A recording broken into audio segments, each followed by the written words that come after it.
YouTube, part 2 of Hitler. Same guy who posted it, same guy made it, oversimplified, and this guy, I've got his name. NFS Andrew. Alright, let's get to it. Since Germany's military had to be... Part 1 is uploaded. Part 1 is already uploaded. It was uploaded a day ago, so go watch that. It'll be linked in the video after on the ending screen. So just skip to the end if you want, or watch the video. It'll be a good video. Well, I will see. Let's get into it. Since Germany's military had to be reduced, Hitler could no longer remain a soldier after the war, but he kept working for the army as an informant. After the war, communists in Germany had attempted a revolution, and the government was worried about communism in general. So Hitler was tasked with infiltrating and reporting on any new political parties that could pose a communist threat. Jews. A new party called the German Workers' Party threw up a whole bunch of red flags, so Hitler went along to one of their meetings, but found that they weren't communist at all. Red flags were around in the 1900s. Not modern day thing. They were extreme right and shared many of his extreme beliefs, so he left the army and signed up to join the party. His fantastic speaking abilities impressed the party's leadership and supporters, and he very quickly rose to the top. He decided the party needed a makeover, so he renamed it to the National Socialist German Workers' Party, or Nazi for short. Okay, there it is. Gave it a new color scheme. Oh my god. The Nazis weren't very specific on policy, but Hitler made extravagant promises to return Germany to its former glory by undoing the Treaty of Versailles and reuniting all ethnic Germans into one nation. He also said that only pure Aryan people should be allowed to be citizens and that all Jews would lose their citizenship. These ideas were already common in extreme right politics, but what set the Nazis apart was Hitler himself, and they quickly became the leading party on the extreme right. Many of the political parties in Germany at the time had paramilitary wings, and the Nazis were no different. Hitler set up the very descriptive Whole Protection Detachment, later changed to the very delightful Gymnastic and Sports Division, and finally settling on the ominous Storm Detachment. What the or SA for short. Their job was to defend Nazi party meetings and intimidate political opponents, and they would frequently engage in battles with communists on the streets. Since the Allies with sticks, man, I can intimidate people with my stick. Don't you worry about that. Had demanded a reduction in Germany's military size, many trained soldiers were left unemployed. They liked the Nazi ideology, and it was only natural for them to join the SA, which grew larger and larger over time. The new democratic government that formed after World War I was pretty weak and ineffective. In order to pay So by quality, guys, I've seen it too. To the Allies, it started printing more money. The problem is that printing money doesn't actually give a country more money, it just makes money less valuable. So as the country printed more and more money, it became worth less and less, and the currency crashed. In 1919, $1 was worth about 4 German marks. By December 1923, $1 was equal to 4.2 trillion marks. What the price of bread rose to 200 billion marks. Banknotes became worthless. Unsurprisingly, in such an economic crisis, Germany struggled to pay the Allies. The French were pissed about this, so they occupied the Ruhr, an area full of factories, and took the economic output from the area as payment. They treated the German rather than taking money, he just took factories. Civilians badly, and in total, approximately 130 Germans were killed during the occupation. Germans were furious, and Hitler and the Nazis thought that now would be a great time to lead a revolution. In November 1923, inspired by something a certain bold Italian man did a year earlier, Hitler stormed a meeting at a beer hall and called for an uprising against the government.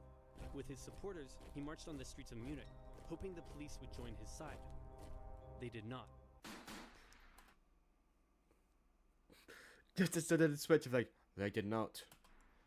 Hitler was put on trial for treason. He could have been sentenced to life, but the right-wing judges thought he was a pretty cool guy. Hitler knew the judges and knew that they would be lenient, so he took the opportunity to make impassioned speeches during the trial. And in the end, he was sentenced to just 5 years in prison, of which he only served 9 months. And when I say prison, it was more like a pleasant hotel stay where he had plenty of time to write a book.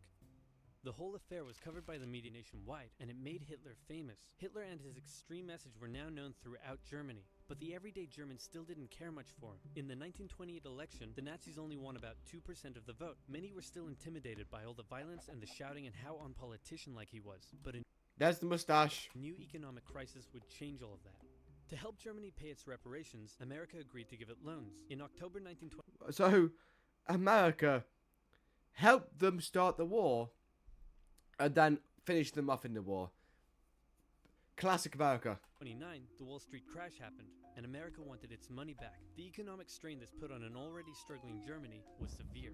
Unemployment skyrocketed, poverty was widespread, and Where's Zeb when you need him? Where's Zeb when you need him? Germans were sick of it. It was clear that the newly formed democracy wasn't working. In the face of crisis, Germans began moving to the political extremes. If you were German and wanted change, your choices now were either the communists or the Nazis. Hitler claimed that he was the only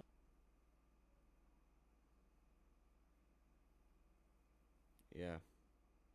one who could return Germany Probably. to its former glory. The Nazi Party used propaganda Yep.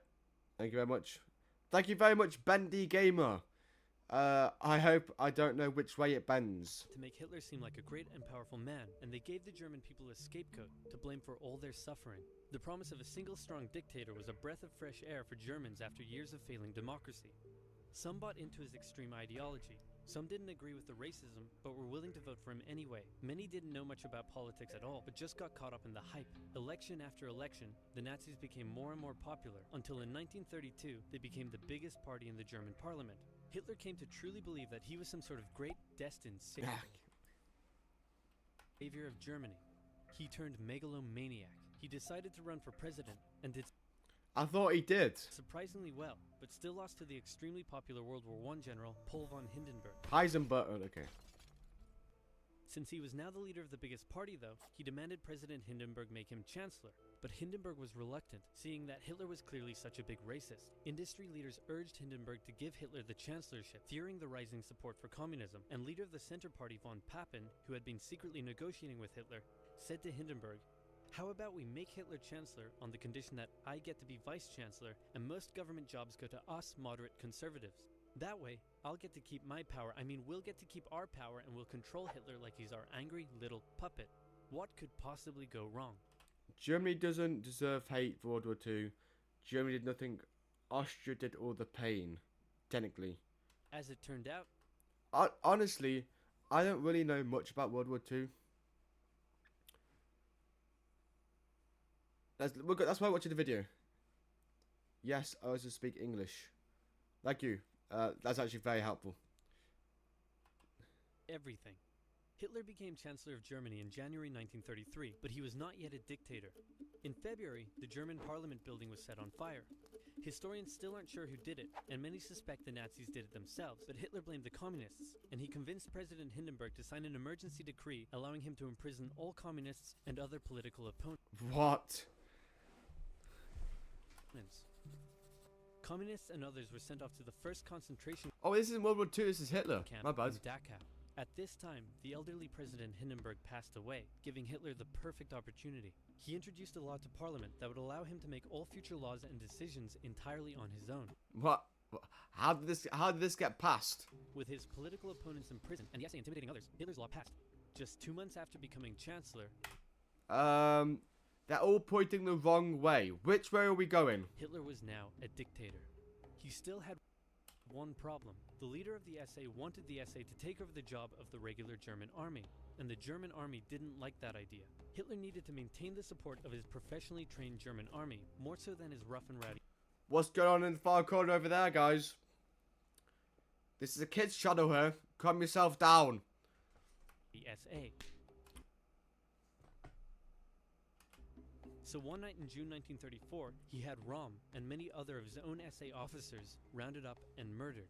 While he was at it, he took the opportunity to brutally settle some personal scores as well. Politicians who had disagreed with him in the past, reporters who had printed negative articles about him, one guy who did absolutely nothing. They One guy didn't. thought he was someone else. In some cases, even their families were murdered. In total, up to 200 people were killed in what became known as the Night of the Long Knives. Did that all happen in one night? The army, now satisfied that they wouldn't be replaced, pledged total allegiance to their new Führer, and Hitler's control was now absolute. Life in Germany changed violently. Freedom of the press, expression, and public assembly were suspended. Jews were initially branded and their businesses boycotted. And eventually, Hitler would go on to have 6 million Jewish men, women, and children killed in concentration camps.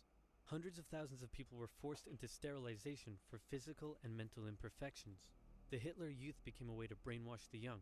Boys were trained to fight and returned home from camp violent. Girls were told their purpose was to have many pure Aryan children, and they would sometimes return from camp pregnant.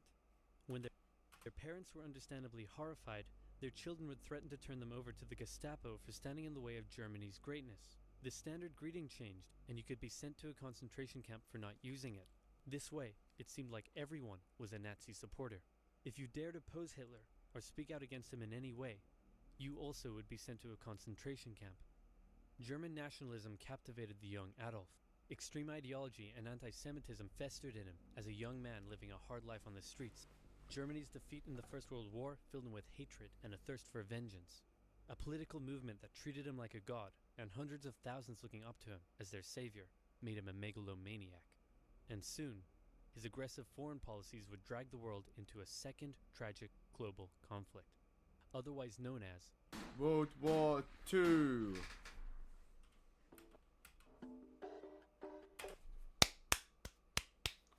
Thank you for watching. Hope you enjoyed it. Bit less commentary on that one. We hope you enjoyed the video anyway.